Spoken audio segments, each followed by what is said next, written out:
Ya, sekarang bikin lagi. Tadi bikin, sekarang bikin lagi. Sekarang gue mau bahas soal disrupsi digital di dunia keuangan.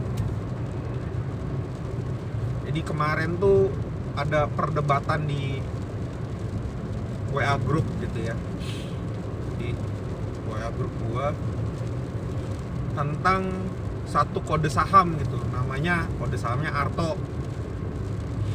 Itu Bank Jago. Itu kode saham untuk Bank Jago. Bank Jago tuh dulunya bank apa ya, gue lupa. Terus dibeli oleh satu orang Singapura. Terus ini orang Singapura dulu pernah jadi eksekutif bank di Indonesia, di bank DBS atau apa gitu, gue lupa. Terus dia mau bikin ini bank sebagai bank digital gitu. Nah, terus si Bank Jago ini diakuisisi oleh, bukan diakuisisi sih, sebagian sahamnya dibeli oleh Gojek.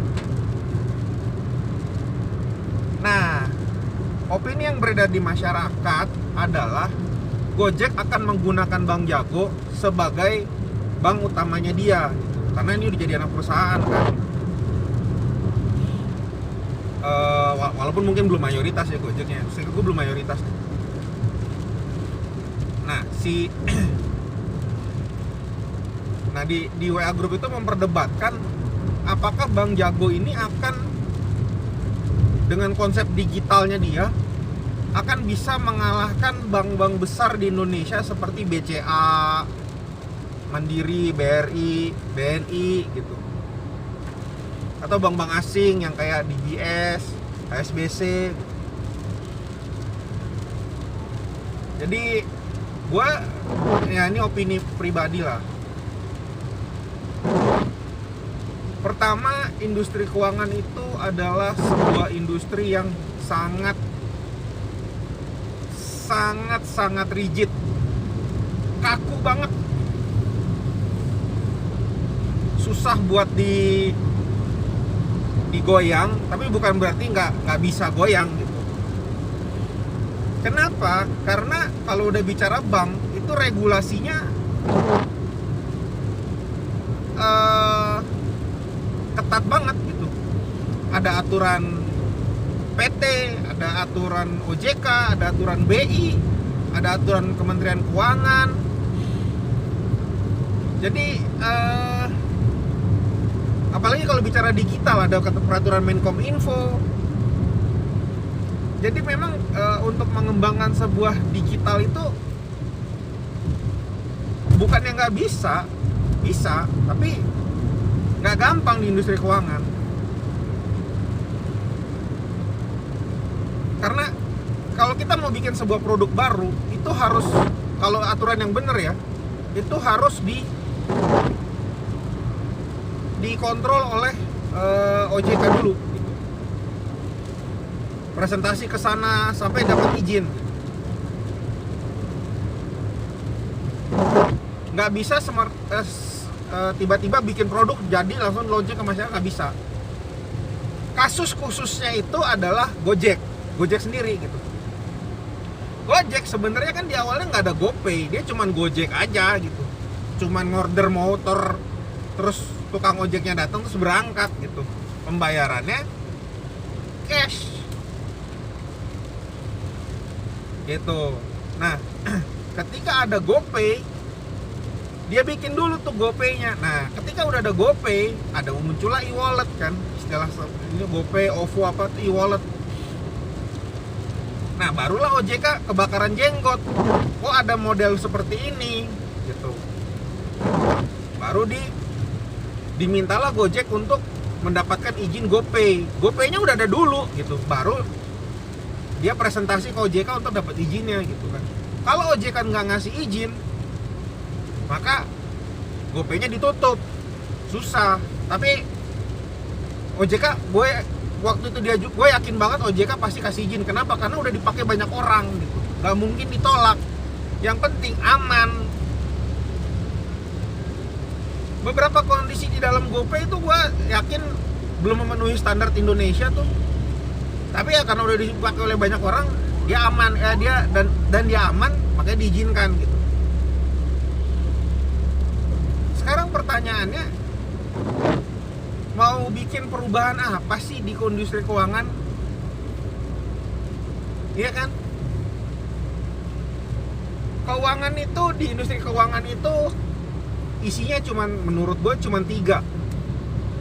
Pertama, nyimpen duit, tabungan, deposito, giro gitu. Kedua adalah pinjemin duit. Yang ketiga adalah cara pembayaran. Ya kan?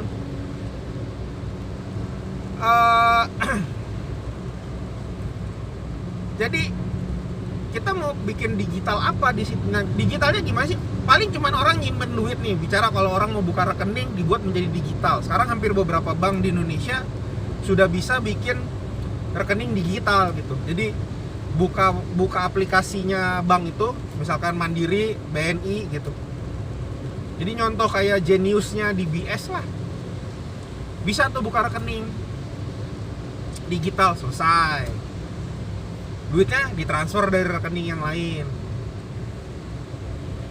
Terus kemudian pembayaran, mobile banking udah ada gitu. Mau bayar apa aja dari situ bisa gitu kan. Terus mau bikin, nah kalau pinjaman biasanya kalau perbankan pinjaman untuk pakai aplikasi itu jarang lah. Yang larinya seperti itu jatuhnya ke fintech. Nah, fintech bikin aplikasi-aplikasi gitu sama aja. Ya kan, cuman bikin aplikasi, di review, cair duitnya berapa gitu. Terus ditagih. Artinya itu cuman proses yang tadinya lu ngisi formulir untuk ngajuin kredit berubah menjadi ngisi di aplikasi. Nah, ketika lu ngisi di aplikasi, udah, hanya mungkin jawabannya lebih cepat karena proses internalnya jadi lebih cepat. Mereka pakai sistem scoring kan. Kalau dulu kan kita ngisi formulir, terus nanti orang banknya nginput yang kita isi di formulir itu, terus keluar tuh scoringnya, lo dapet kreditnya segini gitu. Tapi untuk perusahaan nggak bisa pembiayaan seperti itu tuh, susah gitu, karena yang dimonitor banyak banget yang harus direviewnya. Nah,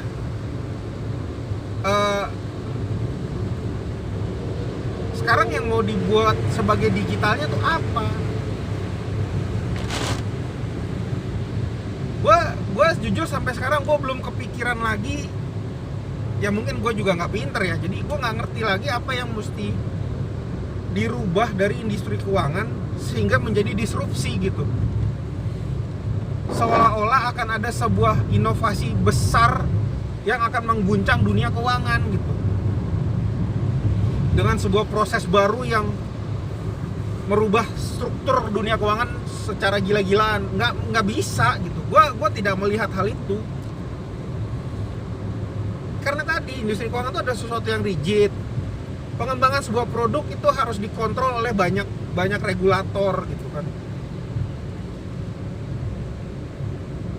Nggak bisa industri keuangan itu dibandingkan dengan industri biasa. Kita ngambil contoh Gojek lah. Gojek itu kan tadinya, maksudnya merubah bisnis yang dari lu tukang ojek yang dari setiap pangkalan nyari masing-masing, menjadi ada satu pangkalan namanya Gojek.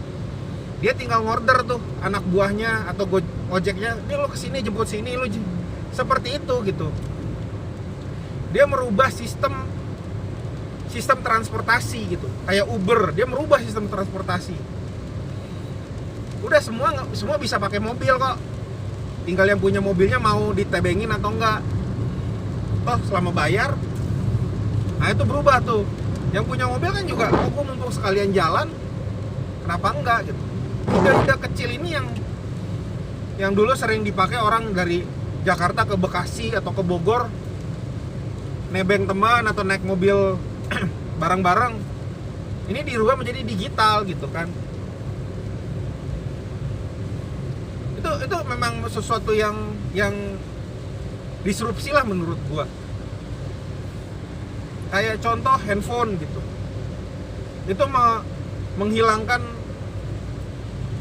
kebutuhan atas kamera, tape recorder, komputer pun berubah di situ gitu kan. Semua taruh di koran hilang. Nah, itu seperti itu gitu. Tapi kalau industri keuangan susah.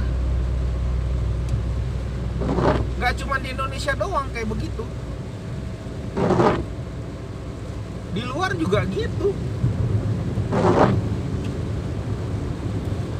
Gue sampai bilang di grup, akan sulit merubah industri keuangan. Kenapa? Ambil contoh nih, bahkan seorang Jack Ma aja nggak bisa ngerubah industri keuangan. Nah, ini teori konspirasi lagi ya, teori di kepala gua aja. Kenapa Jack Ma sampai hilang? Mungkin gua pernah bilang ini di beberapa grup, di beberapa video yang dulu. Jack Ma sampai hilang itu karena dia mau ngerubah pola keuangan. Tujuan dia nggak jelek.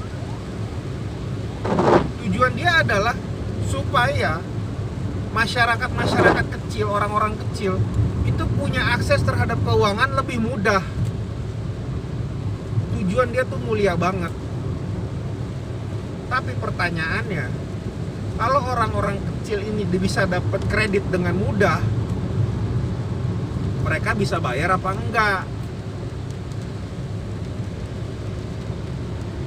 Iya kan? Perusahaan Jack Ma yang namanya Ant Financial yang mau IPO di Cina, di Hong Kong, yang kabarnya sebagai IPO terbesar di dunia, digagalkan karena pidatonya dia sendiri gitu. Nah, gue cuman mau bilang,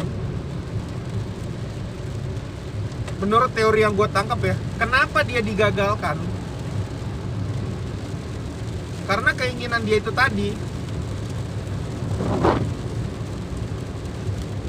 Kalau itu terwujud, maka yang susah adalah regulator. Yang susah adalah pemilik modal. Ant Financial itu adalah sebuah perusahaan keuangan, perusahaan leasing. Leasing itu modalnya dari mana? Duitnya dari mana? Dari bank. Dia dapat duit dari bank karena bank nggak bisa ngurusin yang pinjaman kecil-kecil itu.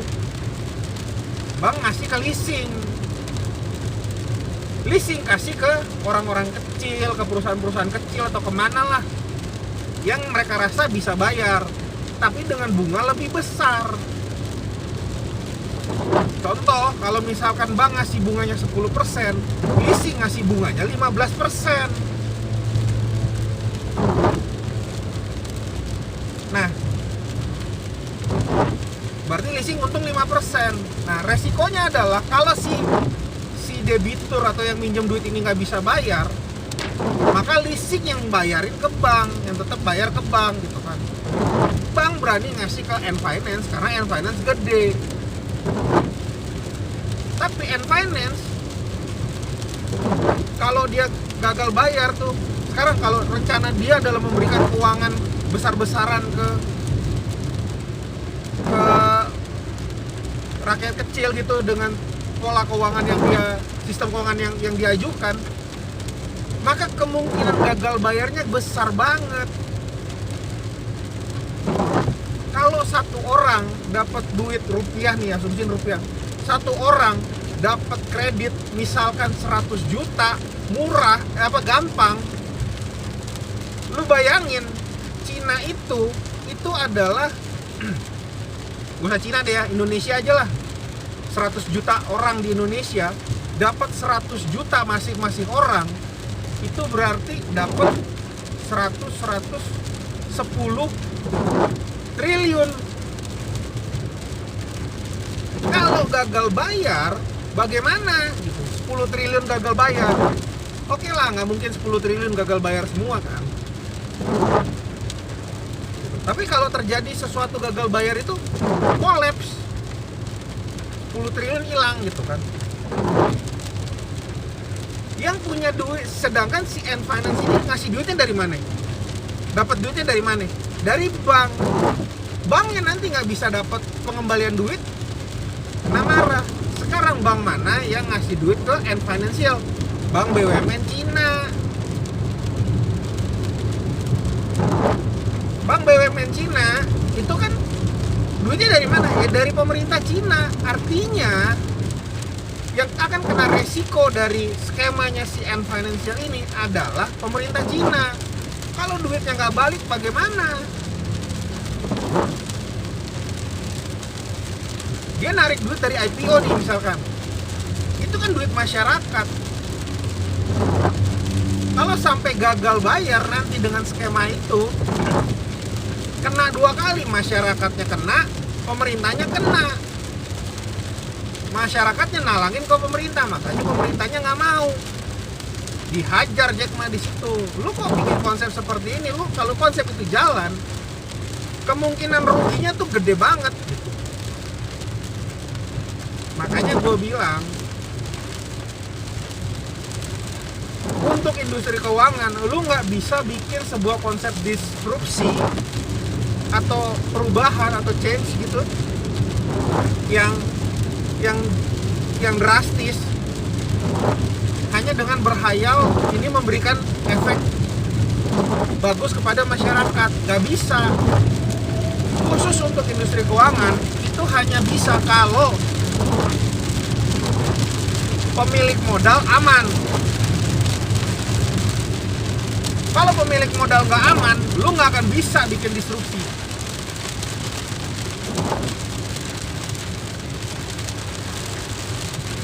Itu yang terjadi di Ant Finance, menurut gua ya, menurut gua.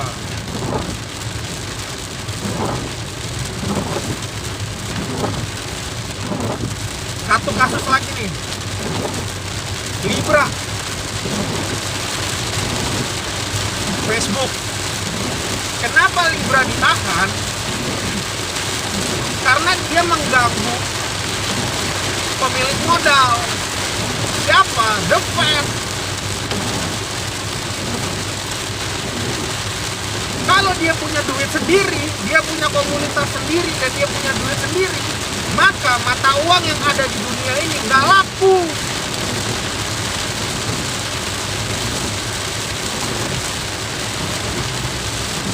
Ketika mata uang yang ada di dunia ini tidak laku, maka yang punya duit akan marah.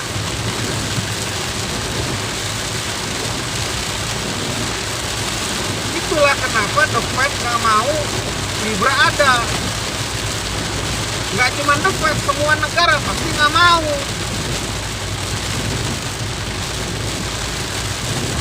Makanya kalau kayak beberapa orang yang bilang bahwa akan ada disrupsi keuangan, itu sulit terjadi. Karena pengendalinya nggak mau kehilangan duit.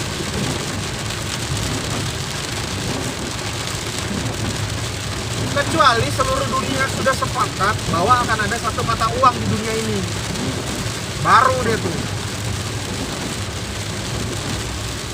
Tapi kan nggak bisa.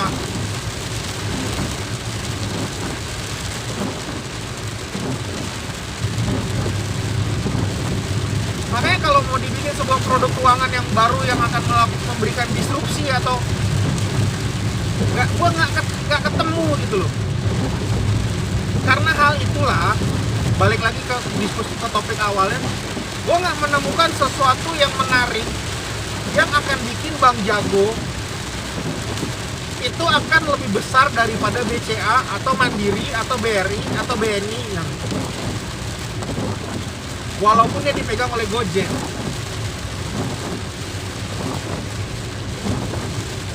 Lagi ya soal Bank Jago nih. Tadi gue udah bicara soal yang lain-lain.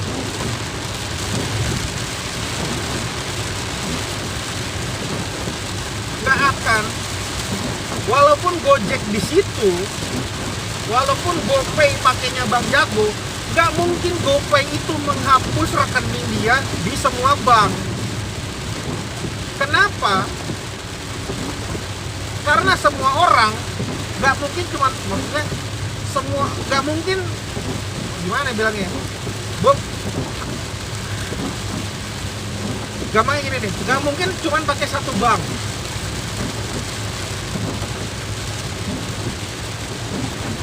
Iya kan? Kan lu udah pakai Mandiri gitu. Lu ngisi GoPay-nya dari mana? Dari rekening lu di Mandiri. Tapi kan lu nggak mungkin ngisi GoPay lu dengan semua saldo lu di Mandiri. Contoh lu punya saldo di Mandiri 100 juta. Terus lu, gue cuma punya duit 100 juta. Udah semuanya gue pindahin ke GoPay. Kan nggak mungkin. Mandiri juga nggak akan mau itu terjadi.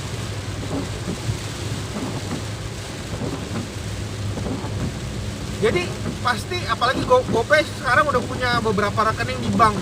Mereka nggak akan tutup rekening-rekening itu dari bank-bank lain gitu. Kalau ada bank yang baru yang mau join sama GoPay, baru GoPay akan minta dia untuk pindahkan dananya ke rekening dia di banknya dia di Jago. Tapi kalau BRI, Mandiri, BNI, BRI, BCA nggak mungkin dihapus. Jadi gue tidak melihat Jago ini akan dapat lebih besar daripada bank-bank lain gitu. Ya kan? Itu dari pengumpulan dananya ya. Karena ada orang bilang nanti semua dananya Gojek akan ditaruh di bank Jago. Nggak mungkin.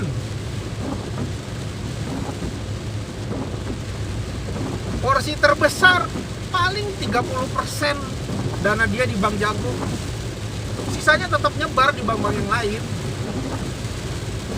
Dan bank-bank yang lain juga akan pasti akan mengembangkan sebuah sistem e-wallet. Gojek itu e-walletnya cuma GoPay kan. Tapi kan e-wallet yang ada di Indonesia ini nggak cuma GoPay. Ada OVO. Belum lagi sekarang udah masuk Alipay, WeChat Pay. Mereka udah kerjasamanya sama siapa? Sama bank lokal. Sama BRI apa BNI gitu kalau gua nggak salah. Jadi saingannya Gojek ya dengan mereka-mereka itu gitu loh. Nggak mungkin lah duit masyarakat itu semua ditaruh di GoPay, nggak mungkin. Orang belanja di Shopee nanti pasti geser ke Alipay gitu kan. Kalau pakai Alipay dapat diskon. Kalau pakai OVO dapat diskon. Ada lagi Dana gitu. Jadi e-wallet itu banyak. Gojek bikin beli Bank Jago itu pasti ada dasarnya selain untuk urusan pengumpulan dana. Pasti nggak cuma itu doang gitu. Dia memang mau masuk ke industri perbankan. Secara transaksional dia udah menguasai lah. Tapi ya kayak gue bilang tadi, Bank Mandiri, Bank BCA nggak mungkin berhenti lah. Sekarang di industri keuangan yang satu lagi apa?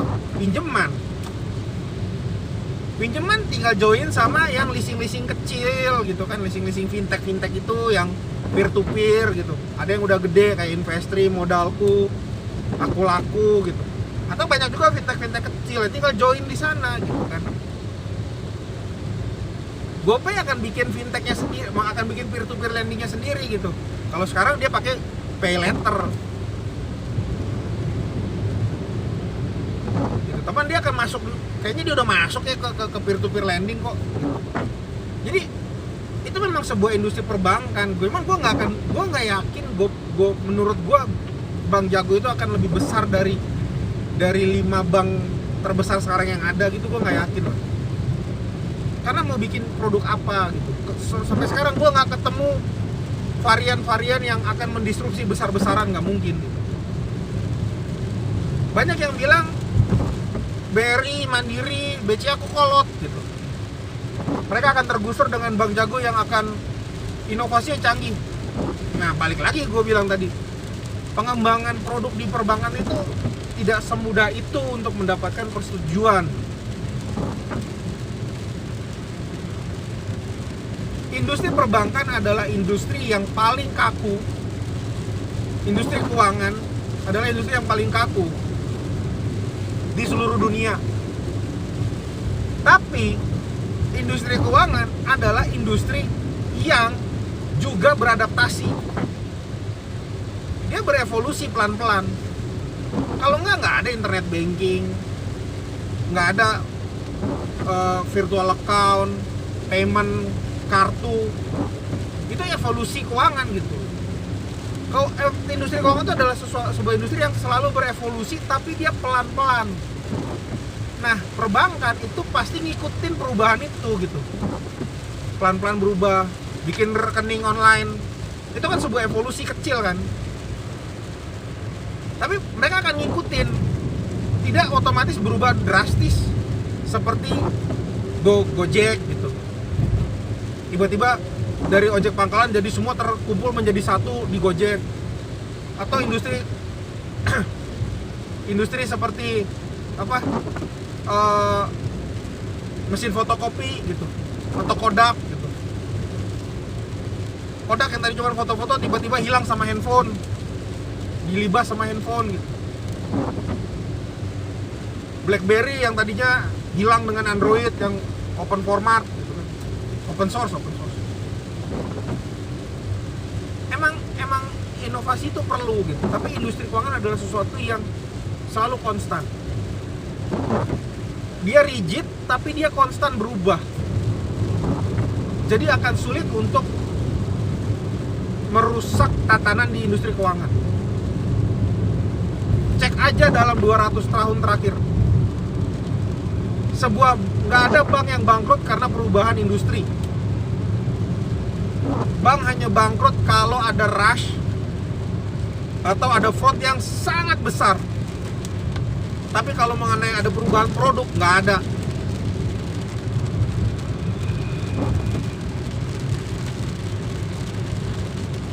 Gitu, jadi ya ini menurut gua sih itulah ya. Jadi walaupun Bank Jago dibeli oleh Gojek, tapi bukan berarti dia jadi besar gitu. Akan jadi lebih besar dari yang bank yang ada. Dan industri keuangan adalah industri yang tadi gue bilang konstan berubah juga. Itu sih kesimpulannya. Oke.